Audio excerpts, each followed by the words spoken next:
The rain hammered against the windows of Meridian Technologies as Dr. Elena Vasquez stared at the whiteboard covered in equations that had defeated her for 3 months.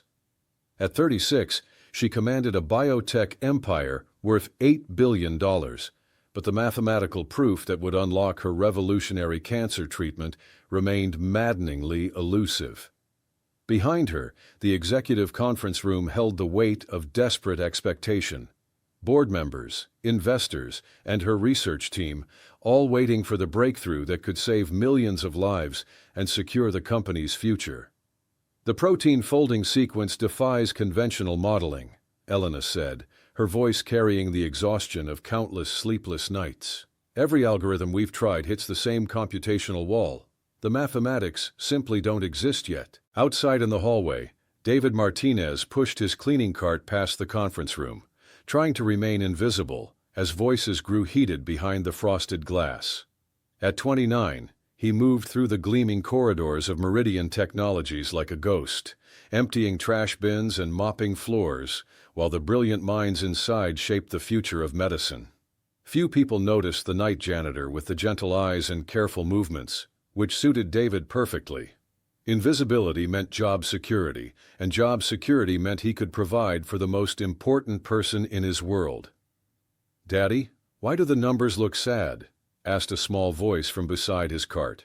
David looked down at 5-year-old Lily, who was supposed to be reading quietly in the small break room, where he'd set up her makeshift homework station.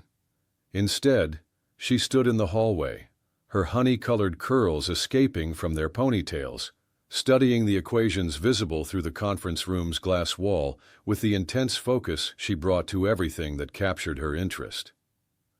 "They're not sad, sweetheart," David said softly, glancing nervously at the important meeting happening just feet away. "They're just complicated. Now come on, let's go back to your coloring books." But Lily had already moved closer to the glass, her small hand pressed against the surface as she traced patterns only she could see. David's heart clenched with the familiar mixture of pride and concern that accompanied his daughter's brilliant moments.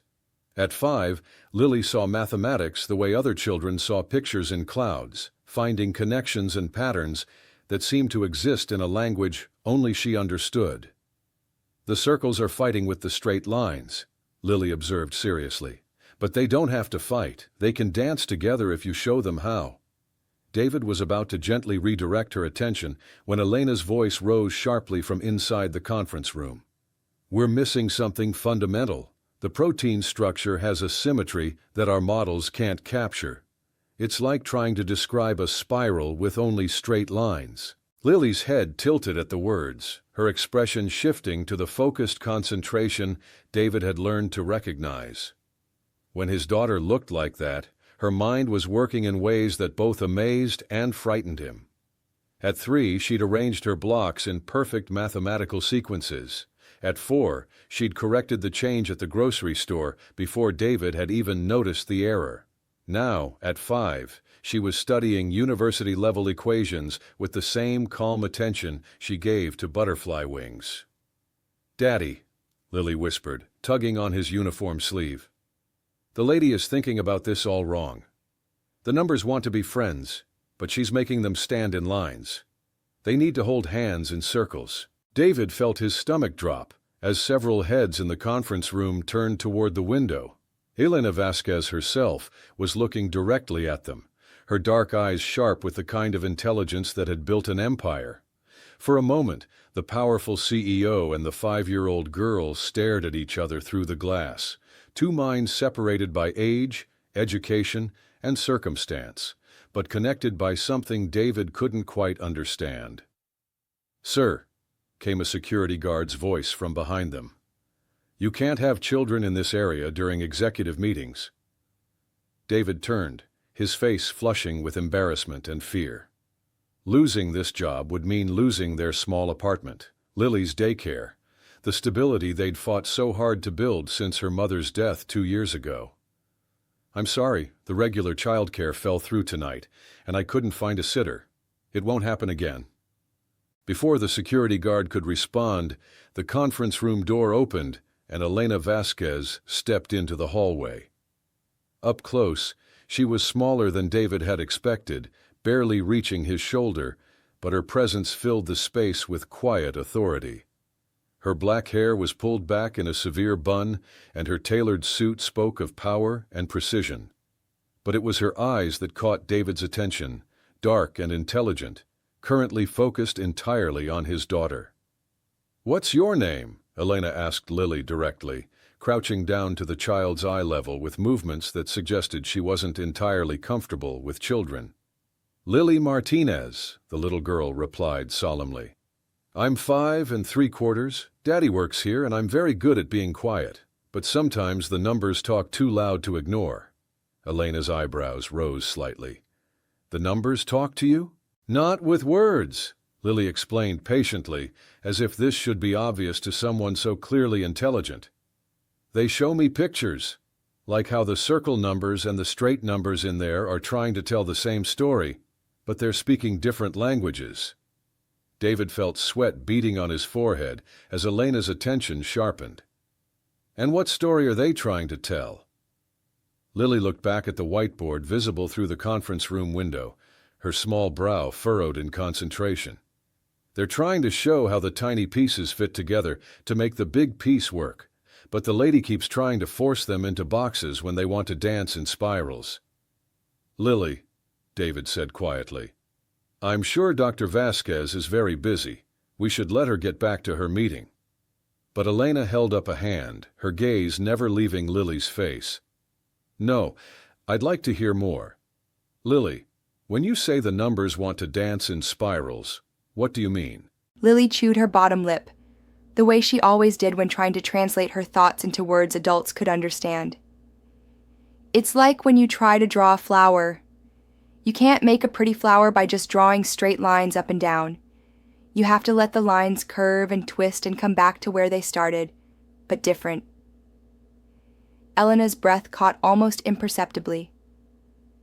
Behind her, David could see the research team gathering at the conference room window, their expressions ranging from curiosity to skepticism. The moment felt precarious, balanced on the edge between disaster and something David couldn't yet name. "Would you like to show me what you mean?" Elena asked carefully. "Elena," came a voice from the conference room. Dr. James Morrison, the company's head of research, stepped into the hallway with barely concealed impatience. "We have 17 minutes left before the investor call. We can't afford to waste time on—" "On what, James?" Elena's voice carried a warning that made the older man pause. David recognized the tension immediately. Dr. Morrison's gaze flicked dismissively over David's janitor uniform before settling on Lily with the kind of academic arrogance David had encountered too many times before. These people lived in a world where credentials mattered more than insight, where a child's perspective was automatically dismissed simply because it came from someone too young to have degrees. On the observations of a child who couldn't possibly understand the complexity of protein-folding mathematics, Morrison finished, his tone suggesting the very idea was absurd. "Daddy," Lily whispered, looking up at David with confusion. "Why is the mean man talking like I'm not here?" The question hit David like a physical blow. He'd spent 5 years trying to shield Lily from exactly this kind of dismissal, the way the world looked at a janitor's daughter and saw someone whose intelligence didn't matter, whose voice didn't count. But he also knew that fighting back would cost him his job, and without this job, he and Lily would have nothing. "Sometimes adults forget their manners, sweetheart," David said quietly, his hands gentle on Lily's shoulders. "But we need to go now and let these important people get back to their work." "Actually," Elena said, her voice cutting through the hallway tension like a blade, "I think we need to hear what Lily has to say. James, reschedule the investor call." "Elena, you can't be serious. A 5-year-old child cannot possibly—" "Cannot possibly what?" Elena's voice dropped to a dangerous quiet. "Cannot possibly see something we've missed. Cannot possibly approach a problem from an angle we haven't considered. You're willing to bet millions of dollars and thousands of lives on your certainty that wisdom only comes with age and degrees." David watched this exchange with growing amazement and terror. Elena Vasquez was defending his daughter's right to speak, but at what cost? The tension in the hallway was thick enough to cut, and David could feel his fragile position in this world becoming more precarious by the second. "Lily," Elena said, turning back to the little girl with renewed focus. "Would you like to come into the conference room and show us what you see when you look at those equations?"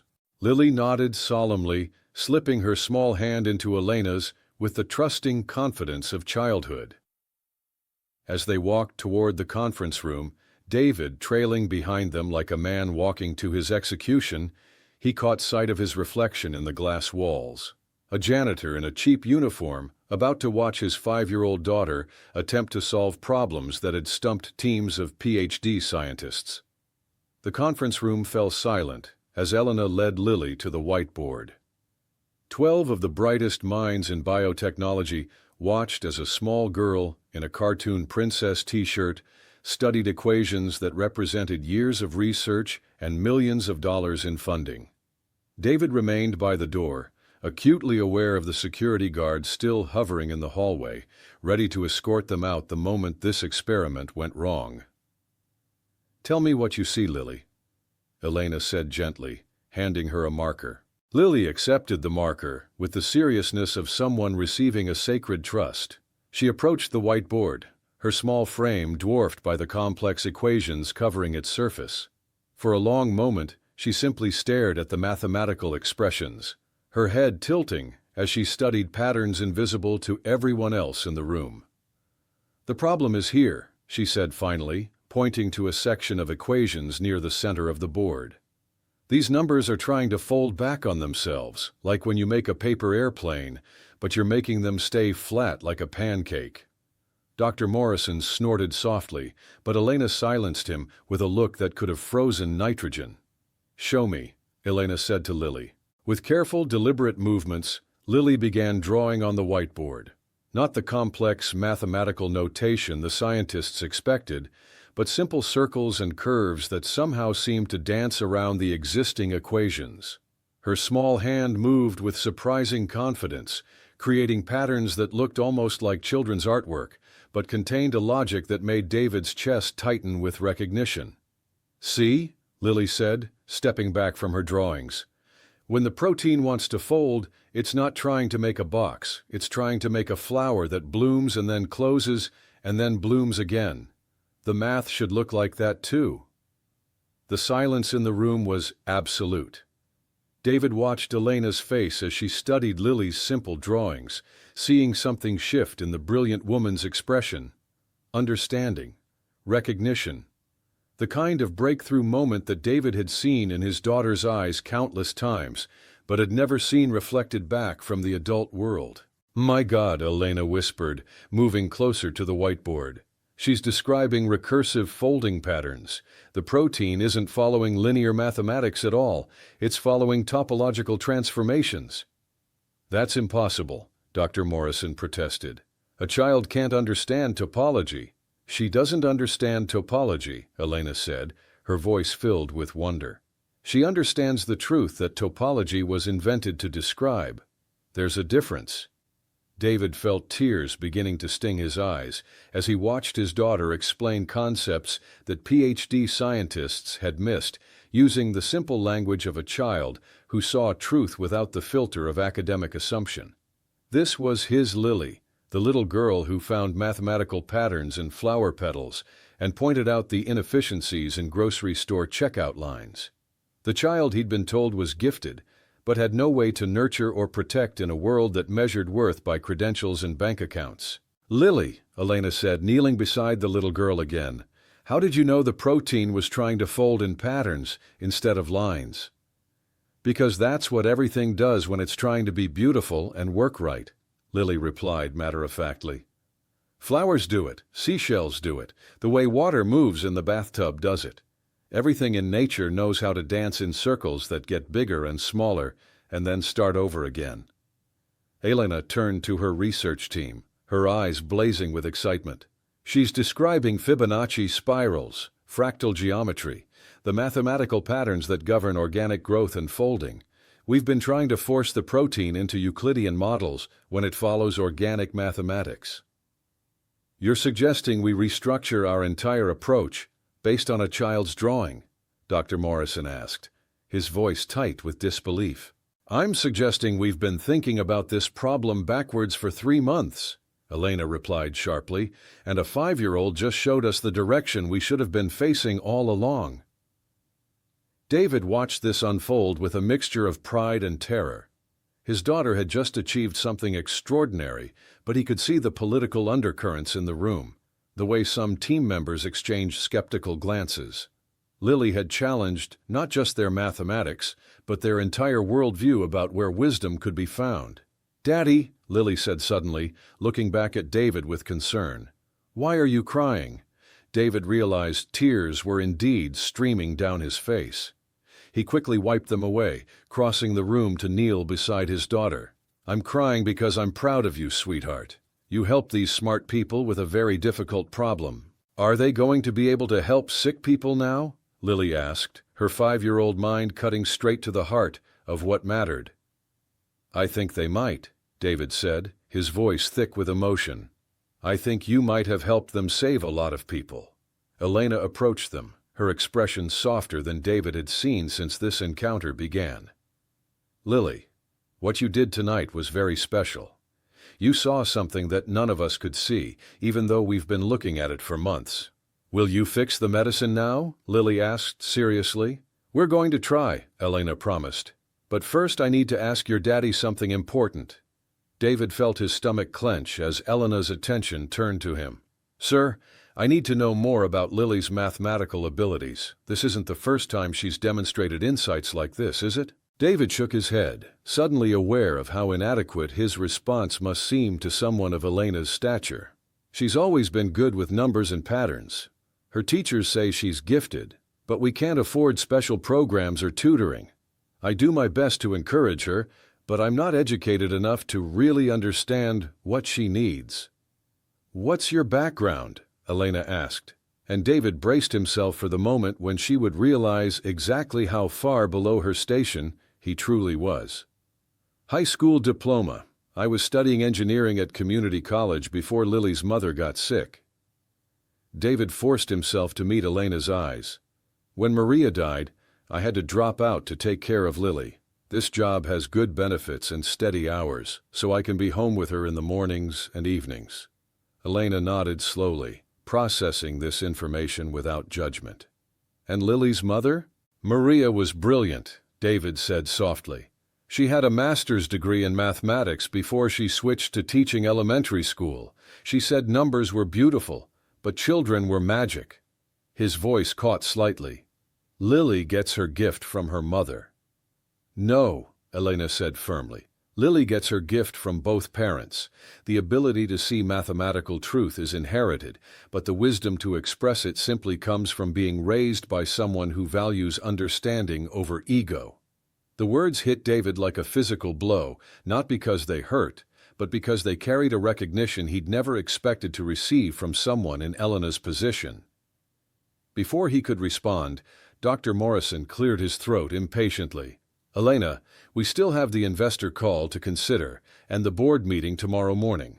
If we're going to restructure our entire research approach based on this insight, we need to move quickly." Elena's expression hardened as she turned back to her research director. "James, you're absolutely right. We need to move quickly, which is why I'm making some immediate changes." She walked to the conference room phone and dialed a number from memory. "Richard?" "Elena. Cancel the investor call and reschedule tomorrow's board meeting for Wednesday morning. We're having a breakthrough that's going to require a complete strategic pivot." David listened to Elena handle her executive responsibilities with the same calm authority she'd shown in dealing with Lily's insights. But underneath his admiration, anxiety gnawed at him. What happened next? Would Elena expect Lily to become some kind of consultant? Would this attention help or hurt his daughter's chances at a normal childhood? "Lily," Elena said, returning her attention to the little girl who had unknowingly revolutionized a billion-dollar research program. Would you like to see where we're going to test your ideas about protein folding? Lily's eyes lit up with curiosity, but she looked to David for permission. He nodded, unable to deny his daughter the chance to see her insights translated into action, even as he worried about the implications. Elena led them out of the conference room and down a corridor David had never been allowed to access. The research laboratories beyond the executive offices were pristine and filled with equipment that represented more money than David would earn in several lifetimes. Scientists in white coats looked up curiously as the CEO passed with a janitor and a small child in tow. "This is where we model protein interactions," Elena explained to Lily, gesturing toward a bank of computers displaying three-dimensional molecular structures. "We use these machines to test how different proteins fold and interact with each other." Lily studied the computer displays with fascination, her small hands pressed against the glass barriers that protected the sensitive equipment. "It's like watching the numbers dance for real," she whispered. "Exactly like that," Elena agreed. "And tomorrow we're going to program these computers to dance the way you showed us tonight, using spiral patterns instead of straight lines." "Will that help the medicine work better?" Lily asked. "We think it will help the medicine work perfectly," Elena said, "but it's going to take time to test and make sure we're right." David watched this exchange with growing unease. The wonder in his daughter's voice was beautiful, but he could see how easily Lily could become lost in this world of unlimited resources and intellectual stimulation. How could he provide anything comparable in their small apartment with his janitor's salary? "Dr. Vasquez," David said carefully, "I want to thank you for taking Lily seriously tonight, but I also need to know what happens now. Will this change anything for us?" Elena turned to study David's face, and he saw her mind working through implications he couldn't begin to guess. "What do you hope will happen, Mr. Martinez?" The question was deceptively simple, but David sensed it carried weight beyond the obvious. "I hope Lily gets the chance to learn and grow and use her gifts to help people. But I also hope she gets to be a normal kid, with friends and playtime and bedtime stories. I don't want her to lose her childhood to being special." "And what do you fear will happen?" David hesitated, then decided honesty was the only option. "I fear that she'll outgrow me, that her mind will need things I can't provide, and I'll lose her to a world where I don't belong." Elena nodded slowly, as if his fears made perfect sense to her. "Mr. Martinez, may I ask you something personal?" David braced himself. "Of course." "Do you love mathematics?" The question surprised him. I appreciate it. I understand basic principles, and I can see why Maria found it beautiful. But I'm not gifted like Lily or educated like you." "That's not what I asked," Elena said gently. "I asked if you love it." David thought about the question seriously. "When I watch Lily work with numbers, when I see her face light up because she's discovered some new pattern or connection, yes. I love what mathematics gives her. I love how it makes her happy." "And then you love mathematics," Elena said simply, "and that love is more valuable than any degree or credential." Before David could respond, Lily tugged on Elena's sleeve. "Doctor, Elena, are you sad?" Elena looked down at the little girl with surprise. "Why do you ask that, Lily?" "Because you have the same look Daddy gets sometimes when he thinks I can't see him, like you're carrying something heavy that you can't put down." The observation was delivered with the casual accuracy that characterized all of Lily's insights, but David could see it hit Elena with unexpected force. For a moment, the powerful CEO's composure slipped, revealing something vulnerable underneath. "That's very perceptive, Lily," Elena said quietly. "Sometimes grown-ups do carry heavy things that are hard to put down." "Daddy carries heavy things too," Lily said matter-of-factly. "But he lets me help sometimes, and that makes them lighter. Maybe you need someone to help carry your heavy things too." Elena's eyes met David's over Lily's head, and in that moment something passed between them that had nothing to do with protein folding or mathematical proofs. Recognition, perhaps. Understanding that they were both fighting battles that were largely invisible to the outside world. "Thank you, Lily," Elena said softly. "That's very wise advice." As they made their way back through the laboratory corridors, David found himself walking beside Elena while Lily skipped ahead, fascinated by everything she saw. The comfortable silence felt natural, as if they'd known each other longer than the past hour. "Mr. Martinez," Elena said eventually, "I have a proposition for you, but I want you to take time to think about it before you give me an answer." David's pulse quickened. "What kind of proposition?" "I'd like to offer you a position in our research division, not as a scientist, but as a facilitator. Someone who helps translate complex concepts into accessible language, who bridges the gap between technical expertise and practical application." David stopped walking, certain he'd misunderstood. "You're offering me a job? In research?" "I'm offering you a chance to use skills you've been demonstrating all evening," Elena clarified. "The ability to listen carefully, to ask the right questions, to help brilliant people communicate more effectively, and most importantly, the ability to recognize insight, regardless of where it comes from." "I don't have any qualifications for that kind of work," David protested. "You raised a daughter who can see mathematical truth with clarity that eludes teams of PhDs, Elena replied. "You recognized her gift early enough to nurture it, despite having limited resources. You've been facilitating learning and discovery for years. The only difference would be doing it professionally instead of personally." David felt dizzy with the implications. A research position would mean better pay, better benefits, opportunities for advancement. It would also mean leaving behind the invisibility that had protected him, stepping into a world where his lack of formal education would be constantly apparent. "What about Lily?" he asked. "This job includes night shifts, and I can't always arrange childcare." "That brings me to the second part of my proposition," Elena said. "I'd like to establish a partnership between Meridian Technologies and the local university to create an accelerated learning program for mathematically gifted children. Lily would be our first student." David's heart raced as he tried to process what Elena was suggesting. "You want to put Lily in a special program?" "I want to create a special program around Lily," Elena corrected. "Something that challenges her intellectually while preserving her childhood. Something that values her unique perspective instead of trying to force her into traditional academic molds."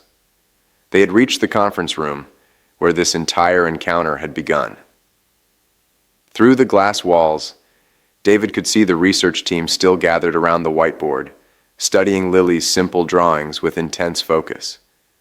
The juxtaposition of childlike circles and sophisticated mathematical equations seemed to symbolize everything that had happened tonight. "Why?" David asked finally. "Why are you willing to do all this for people you just met?" Elena was quiet for a long moment, watching her team work. "Because 3 hours ago, I was staring at a problem that seemed impossible to solve. Because the future of this company and potentially millions of lives hung in the balance. And because a 5-year-old girl saw the answer that all of our education and experience had blinded us to." She turned to face David directly. "But also because I know what it's like to be different in ways that other people don't understand. I know what it's like to have gifts that don't fit into conventional categories. And I know how rare it is to find parents who can nurture those gifts without trying to exploit them." "Daddy, are we going home now?" Lily asked, returning to where they stood. "I'm getting sleepy." David looked down at his daughter, seeing her not just as the brilliant child who had amazed a room full of scientists, but as the little girl who still needed bedtime stories and goodnight kisses. Whatever decisions he made about Elena's propositions, Lily's well-being had to come first. "Yes, sweetheart, we're going home," David said, lifting Lily into his arms, despite her protests that she was too big to be carried. "Doctor, Elena needs to get back to her important work." "Will we see Dr. Elena again?" Lily asked, settling against David's shoulder with the boneless relaxation of a tired child. Elena looked at David, waiting for his answer. "I think we might," David said carefully. "But for now, we need to go home and get you ready for bed." As they walked toward the building's exit, Elena accompanying them despite having no reason to leave her own offices, David realized that his life had fundamentally changed in the span of a single evening. The comfortable anonymity he'd built for himself and Lily was gone, replaced by possibilities that both thrilled and terrified him. "Mr. Martinez," Elena said as they reached the parking garage, "you don't have to decide anything tonight. Take whatever time you need to think about my offers. But I hope you'll at least consider the possibility that sometimes the best thing for gifted children isn't protection from the world, but finding the right place in it." As David strapped a sleeping Lily into her car seat, Elena's words echoed in his mind. For 2 years since Maria's death, he'd focused entirely on keeping Lily safe and stable. Tonight had shown him that maybe there were other kinds of safety worth considering. The safety that came from being understood, from being challenged, from being part of something larger than yourself. Driving home through the quiet streets, David glanced in the rearview mirror at his sleeping daughter and wondered if Elena Vasquez might be offering them more than just opportunities. She might be offering them a chance to build the kind of life Maria had dreamed of for Lily, where brilliance was nurtured instead of hidden, where being different was celebrated instead of feared. 2 weeks after the night that changed everything, David stood in his new office at Meridian Technologies, still adjusting to the reality of sitting behind a desk instead of pushing a cleaning cart. The research facilitator position Elena had created for him felt surreal, like wearing clothes that belonged to someone else. Through his window, he could see the university campus, where Lily now spent her mornings in the accelerated learning program Elena had established. "Daddy, the protein folded perfectly?" Lily's voice bubbled with excitement as she burst into his office after her morning classes. "Doctor, Chen showed me how the computer made the spiral dance just like I drew it, and it worked exactly right." David's heart swelled as he lifted his daughter onto his lap, marveling at how naturally she'd adapted to this new world of laboratories and equations. The past 2 weeks had been a whirlwind of changes, but Lily had embraced each new experience with the fearless curiosity that had first caught Elena's attention. "Tell me about your morning," David said, settling into their daily routine of sharing discoveries. "We learned about fractals, and they're everywhere, Daddy, in snowflakes and trees, and even in the way blood vessels grow." Lily pulled out her sketch pad, showing him drawings that combined mathematical precision with 5-year-old creativity. "Mrs. Patterson says I have an intuitive understanding of recursive patterns, but I just think they're pretty." Dr. Sarah Patterson was the educational psychologist Elena had recruited to design Lily's curriculum, a woman who specialized in gifted children and understood how to challenge young minds without overwhelming them. David had been skeptical at first, worried about his daughter becoming a laboratory specimen, but Sarah's gentle approach had quickly won both their trust. "Where's Dr. Elena today?" Lily asked, looking around the office with disappointment. "I made her a picture of the protein folding. She's in meetings with important people," David explained. "But I'm sure she'd love to see your picture when she's free." The truth was more complicated. Elena had been distant since the board meeting where she'd announced the new research direction based on Lily's insights. While the initial protein modeling results were promising, several board members had expressed concerns about the company's strategy being influenced by a child's observations. David had overheard enough whispered conversations to understand that Elena was facing political pressure he couldn't begin to navigate. "Mr. Martinez?" Dr. Morrison appeared in the doorway, his expression carrying the same barely concealed skepticism David had grown accustomed to over the past 2 weeks. "Elena wants to see you in her office." David felt his stomach clench. In the 2 weeks since starting his new position, Elena had been professional but distant, their interactions limited to brief progress reports and formal meetings. The warmth and connection he'd felt that first night seemed like a distant memory. "Can I come too?" Lily asked hopefully. I think doctor. Elena might be too busy for visitors today, David said gently, not wanting to expose his daughter to whatever corporate tensions were brewing. Elena's office occupied the corner of the executive floor, with floor-to-ceiling windows offering panoramic views of the city. She stood with her back to the door, speaking quietly into her phone in rapid Spanish. David knocked softly, and she gestured for him to enter without turning around. Sí, entiendo los riesgos financieros, Elena was saying, her voice tight with frustration. Pero los resultados preliminares son extraordinarios. No podemos abandonar este enfoque ahora. David waited, understanding enough Spanish to recognize she was defending their research approach to someone who clearly disagreed. When she finally ended the call and turned to face him, he could see the strain in her dark eyes.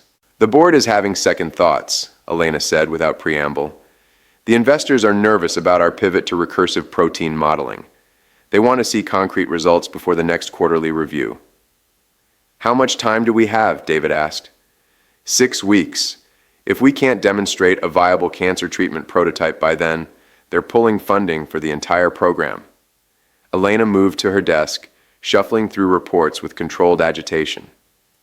3 months of traditional research failed to solve this problem, but they expect us to perfect a completely new approach in 6 weeks. David studied Elena's face, noting the exhaustion that makeup couldn't quite hide. What can I do to help? You're already doing it. The communication protocols you've established between the research teams have improved our efficiency significantly. Elena's praise felt genuine, but distant.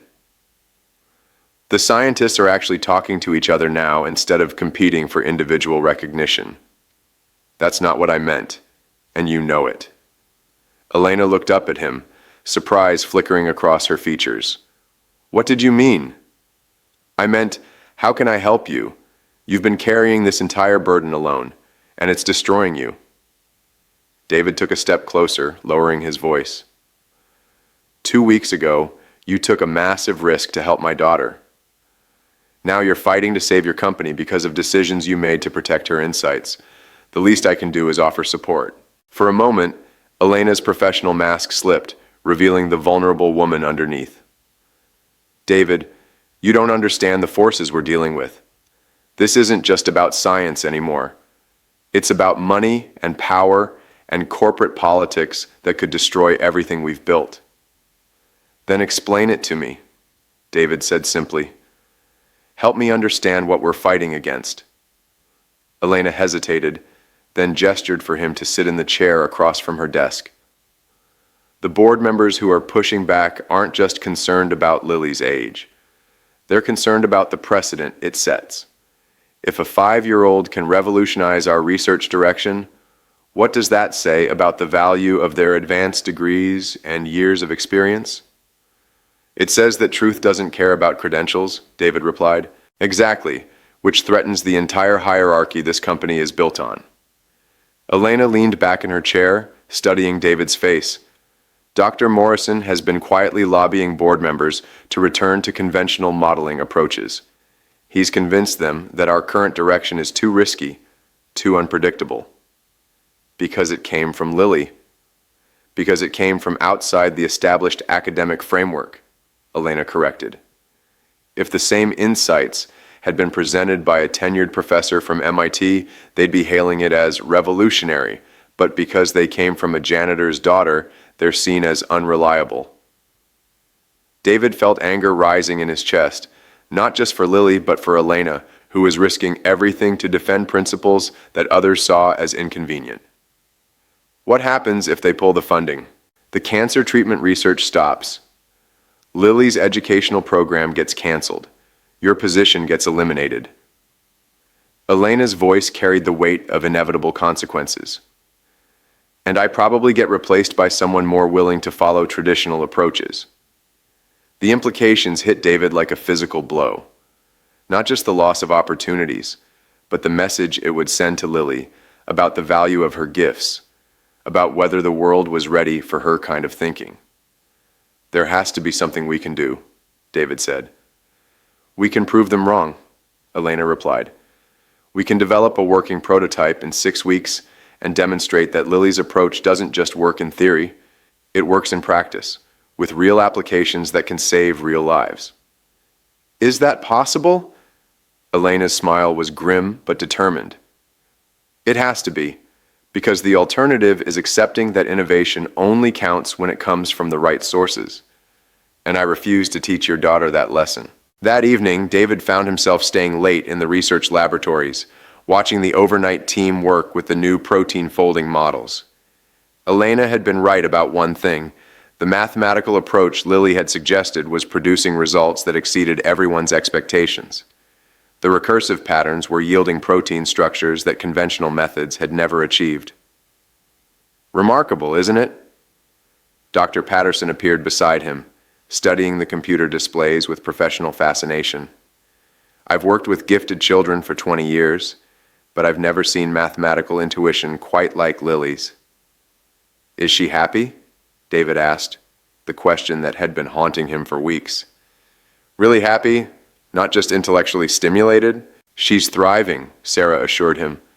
The other children in the program adore her, and she's teaching them as much as she's learning. Yesterday, she helped a 7-year-old understand calculus by comparing derivatives to the way flowers open their petals. David smiled despite his worries. That sounds like Lily. David, can I ask you something? Sarah's tone grew more serious. Have you considered what happens to Lily if this program succeeds beyond all expectations?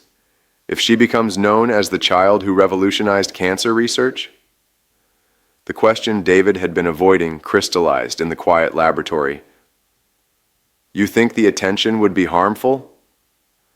I think Lily is still a 5-year-old who needs normal childhood experiences alongside her exceptional education. Fame at her age could be devastating if not carefully managed. Sarah paused. Elena's been asking similar questions. She's concerned about protecting Lily from exploitation while still nurturing her gifts. Elena's been thinking about Lily's long-term well-being. Elena thinks about everything in long-term strategic frameworks, Sarah replied with a slight smile. But yes, she's specifically concerned about Lily, more than she probably realizes. Before David could ask what that meant, his phone buzzed with a text from Elena. Emergency in Lab 7. Need you here now. David found Elena and her research team gathered around a computer terminal, their expressions ranging from excitement to disbelief. On the screen, a 3-dimensional protein model rotated slowly, its structure more elegant and complex than anything David had seen before. It worked, Elena said quietly, her voice filled with wonder. The recursive folding algorithm didn't just produce a stable protein structure, it produced a structure that actively seeks and destroys cancer cells while leaving healthy tissue completely unaffected. Dr. Morrison stood slightly apart from the group, his face pale with what David realized was fear rather than excitement. This is preliminary data only, he said quickly. We need months of testing before we can make any claims about efficacy. James is right, Elena acknowledged. But the initial results suggest we've achieved something that conventional protein design couldn't approach. The recursive patterns create a molecule that adapts its shape based on the cellular environment it encounters. Like a key that changes shape to fit different locks, David said, understanding dawning. Exactly. Healthy cells present one molecular signature, cancer cells present another. The protein recognizes the difference and responds accordingly. Elena's excitement was infectious. It's not just a treatment, it's a smart treatment that makes decisions at the cellular level. David felt a surge of pride that had nothing to do with his own contributions and everything to do with watching his daughter's insights translate into something that could save lives. How long before we know if it actually works? The computer modeling is flawless, Elena replied. But we need biological testing to confirm the results. That's where the 6-week timeline becomes critical. Over the next month, David watched Elena transform from a corporate executive into something resembling a general preparing for war. She coordinated research teams across multiple departments, negotiated with testing facilities, and managed board relations with strategic precision. But David also saw the toll it was taking, the way she worked 18-hour days and forgot to eat meals. "Elena," he said one evening, finding her still in the laboratory at nearly midnight. "When did you last go home?" She looked up from the molecular models with confusion, as if the concept of home had become foreign. "I can't remember. Tuesday, maybe?" "You need sleep. Real sleep, in a real bed. Not 15-minute cat naps in your office chair." "David, we're 3 weeks away from the board review. I can't afford to waste time sleeping when we're this close to a breakthrough." "You can't afford not to sleep when you're making decisions that affect thousands of lives," David countered. "You're running on adrenaline and stubbornness, and that's not sustainable." Elena started to argue, then stopped, studying David's face with the same intensity she brought to protein structures. "Why do you care whether I get enough sleep?" The question hung between them, carrying implications that David wasn't sure he was ready to address. "Because someone should care. Because you've been fighting for my daughter when you didn't have to, and because you deserve to have someone looking out for your well-being too." "I don't have time for someone to look out for me," Elena said quietly. "Then make time," David replied, "or let me help you find it." Something shifted in Elena's expression, a crack in the armor she'd maintained since their first meeting. "David, you don't understand what you're offering. My life isn't designed for personal relationships. I work 80-hour weeks, travel constantly, and make decisions that affect thousands of people. I don't have room for complications. I'm not asking to complicate your life. I'm asking to help simplify it." David moved closer, his voice gentle but firm. "Let me drive you home tonight. Let me make sure you eat something before you sleep. Let me be the person who reminds you that you're human, not just a corporate machine." Elena's resistance crumbled so suddenly that David barely caught her as exhaustion and emotion overwhelmed her carefully maintained control. For a moment, the powerful CEO became just a woman who had been carrying impossible burdens alone for too long. "I'm scared, David," she whispered against his shoulder. "What if we're wrong? What if Lily's insights don't translate to actual treatment? What if I've risked everything on the mathematical intuition of a 5-year-old? "Then we'll face the consequences together," David said, holding her steady. "But we're not wrong, Elena. The science is sound, the results are promising, and Lily's way of seeing the world has already proven more accurate than conventional approaches. And if the board doesn't see it that way, then we'll find another way to continue the work. Lily's gifts don't disappear because corporate politics fail to recognize them." Elena pulled back to look at his face, searching for something she seemed to find in his steady gaze. "You really believe that, don't you? That truth will ultimately win over politics and prejudice?" "I believe that people like you and Lily exist to make sure it does," David replied.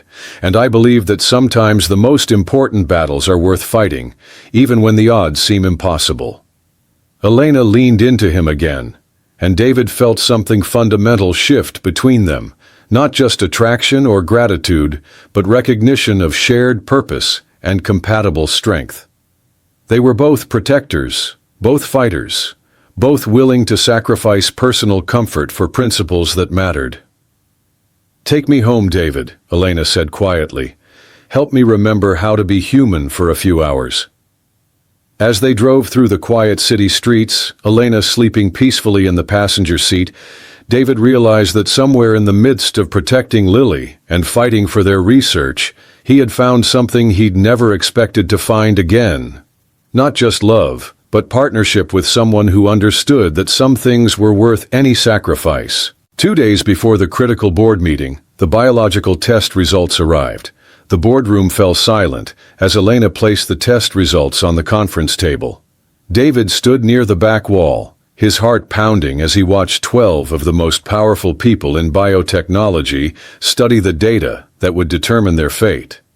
Beside him, Dr. Patterson held Lily's hand, the little girl having insisted on attending what she called the important meeting about the dancing proteins.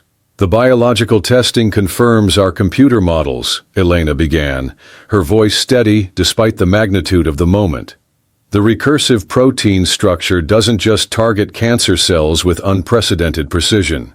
It adapts its mechanism of action based on the specific type of cancer encountered. Board Chairman Robert Sterling leaned forward, studying the charts with skeptical intensity. These results seem almost too good to be true, Elena. A single treatment that's effective against multiple cancer types?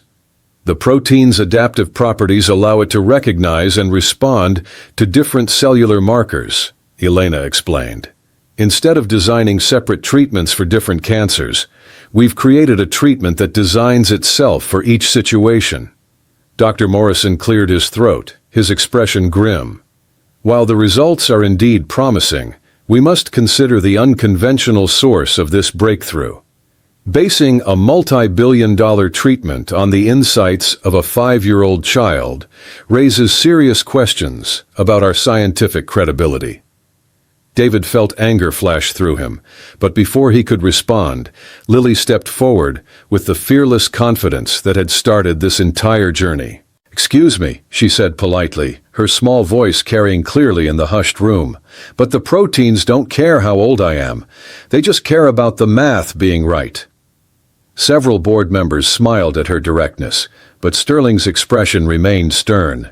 "Young lady, while we appreciate your contribution to this project, medical research requires rigorous validation processes that we've completed," Elena interrupted firmly. "The biological testing was conducted by 3 independent laboratories using standard protocols. The mathematical modeling has been peer-reviewed by experts from MIT, Stanford, and Cambridge. The source of the original insight is irrelevant compared to the validity of the results." "Is it irrelevant?" Dr. Morrison challenged. "When news of this treatment reaches the public, the story won't be about our scientific methodology. It'll be about how a janitor's daughter solved a problem that stumped our entire research team. How does that reflect on Meridian's scientific credibility?" David watched Elena's jaw tighten, and he realized she was about to say something that would end her career defending his daughter. Before she could speak, he stepped forward. "With respect, Dr. Morrison," David said, his voice calm but carrying unmistakable authority, "you're asking the wrong question." The room turned to stare at him, and David felt the weight of their combined attention. "You should be asking why our scientific establishment was so invested in conventional approaches that it took a child's fresh perspective to see the solution." "Mr. Martinez," Sterling said coldly, "I hardly think you should be asking," David continued, not letting himself be intimidated, "what other breakthroughs we might be missing because we've decided that innovation only counts when it comes from the right sources." He gestured toward the test results scattered across the table. "Those numbers don't lie. The treatment works better than anything you've developed using traditional methods. The question isn't whether Lily's insights are scientifically valid. The question is whether you're brave enough to let a 5-year-old teach you something about the future of medicine." Silence stretched through the boardroom as David's words sank in. Then, unexpectedly, board member Dr. Sarah Kim began to laugh. "He's absolutely right," she said, her voice filled with admiration. "We're sitting here questioning the credibility of a breakthrough that could save millions of lives because we're embarrassed that a child saw something we missed." "The pharmaceutical industry has always been conservative," Sterling replied defensively. "We have to be cautious about—" "About what?" Dr. Kim interrupted. "About admitting that innovation comes from unexpected places? About acknowledging that sometimes the most profound insights come from minds unconstrained by conventional thinking." Elena seized the momentum. Lily's approach didn't bypass scientific rigor. It revealed new directions for scientific investigation. The recursive modeling techniques we've developed based on her insights are already being adopted by research teams at major universities. "Because they work," Lily added helpfully. "The proteins are happy when they can dance in spirals, instead of marching in straight lines." This time, the chuckles around the table were genuine. Even Sterling's stern expression softened slightly as he studied the remarkable child who had somehow revolutionized their understanding of molecular biology. "Dr. Vasquez," Sterling said finally, "what are you proposing for the next phase of development?" Elena straightened, moving into the presentation mode that had built her company. "Phase 2 clinical trials beginning immediately. We've already received approval from the FDA based on our preliminary results. The University Medical Center has agreed to conduct the first human trials starting next month. Timeline for market availability: 18 months for initial approval, assuming trials proceed as projected." Elena's confidence was absolute. "We're not just developing a treatment, we're pioneering an entirely new approach to molecular medicine." Dr. Morrison made one final attempt to derail the project. "The risks are enormous. If the treatment fails in human trials, if Lily's mathematical intuition proves inadequate for biological complexity, then we'll learn from the failure and develop better approaches," Elena cut him off. "But if we don't try, if we abandon this research because we're afraid of being associated with unconventional sources, then we fail before we begin. And we fail the people who are counting on us to find solutions," David added quietly. Sterling looked around the table, gauging the expressions of his fellow board members. "All in favor of proceeding with Phase 2 trials?" 9 hands rose immediately. Dr. Morrison remained seated, his face flushed with anger, while 2 other members abstained. "Motion carries," Sterling announced. "Dr. Vasquez, you have full authorization to proceed with clinical trials." As the board members filed out, discussing implementation details and budget allocations, Elena remained seated, the weight of victory mixing with exhaustion. David approached her chair, Lily skipping beside him. "Doctor?" "Elena," Lily said seriously. "Are you crying happy tears or sad tears?" Elena looked down at the little girl, whose insights had just secured the future of cancer treatment research. "Very happy tears, Lily. You've helped us take a huge step toward helping sick people get better." "Will the medicine be ready when my friend Sarah's mommy needs it?" Lily asked, referring to a classmate whose mother was battling breast cancer. "We're going to try our very best to make sure it is," Elena promised, her voice thick with emotion. As the conference room emptied, David found himself alone with Elena and Lily. The magnitude of what had just happened was beginning to sink in. Not just the professional victory, but the personal implications of the journey they'd shared. "Elena," David said quietly, "I need to ask you something important." She looked up at him, still processing the day's events. "What is it? What happens now? Between us, I mean, now that the crisis is over and the pressure is off." Elena was quiet for a long moment, studying his face. "I don't know," she admitted. "I've never been in a situation where professional and personal feelings became so intertwined." "Maybe that's okay," David suggested. "Maybe we don't have to separate them." "David, my life is incredibly demanding. The clinical trials will require constant oversight, travel to research facilities, meetings with regulatory agencies. I can't promise you stability or predictable schedules." "I'm not asking for promises about schedules," David replied. "I'm asking if you want to try building something together, something that includes both our careers and our family." "Our family?" David glanced at Lily, who was drawing pictures of dancing proteins on the conference room whiteboard. "She loves you, Elena, and you love her. That makes us a family, regardless of what we call it officially." Elena followed his gaze to Lily, and David saw her expression soften with the affection that had been growing for months. "She's extraordinary, and she's lucky to have a father who recognized her gifts and protected them. She's lucky to have found someone who valued those gifts enough to risk everything defending them," David countered. "Dr. Elena," Lily called from the whiteboard, "look what I drew.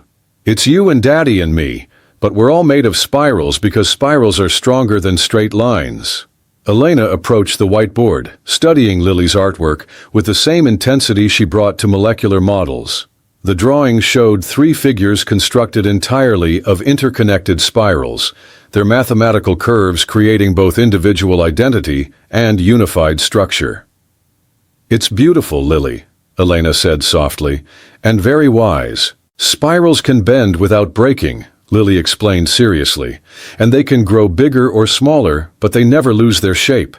That's why they're perfect for families." Elena met David's eyes over Lily's head, and in that moment, the future crystallized between them. Not a conventional path, but one built on mutual respect, shared purpose, and love for the remarkable child who had brought them together. "David," Elena said quietly, "would you and Lily like to come home with me tonight? I'd like to cook dinner for my family." 6 months later, David stood in the garden behind Elena's house, watching Lily teach her new baby brother about the mathematical patterns in flower petals. Elena had insisted on keeping her maiden name professionally while taking his personal creating doctor, Elena Martinez in the laboratory and Elena Martinez in their home. "The clinical trials are exceeding all projections," Elena said, joining him in the garden with baby Miguel sleeping peacefully in her arms. "The first patients are showing complete tumor regression with minimal side effects." "Lily will be so excited," David replied, wrapping his arm around his wife's shoulders. "She asks about the sick people every day." "She's going to be even more excited about this," Elena said, handing him an official-looking envelope. It arrived today. David opened it to find a letter from the Nobel Committee informing them that the recursive protein folding discovery had been nominated for consideration in next year's prize competition. "They want to include Lily as a co-discoverer," Elena explained. "Obviously, she's too young to receive the award directly, but her contribution will be officially recognized in the research documentation." David felt tears beginning to form as he realized the magnitude of what this meant. Not the prestige or recognition, but the validation that his daughter's gifts had been formally acknowledged by the global scientific community.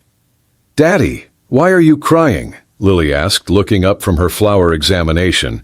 David knelt beside his daughter, pulling her into a gentle hug. "I'm crying because I'm proud of you, sweetheart, because you helped discover something that's going to save a lot of people's lives." "Are they happy tears?" Lily asked, the same question she'd been asking since that first night in the conference room. "The happiest tears," David confirmed.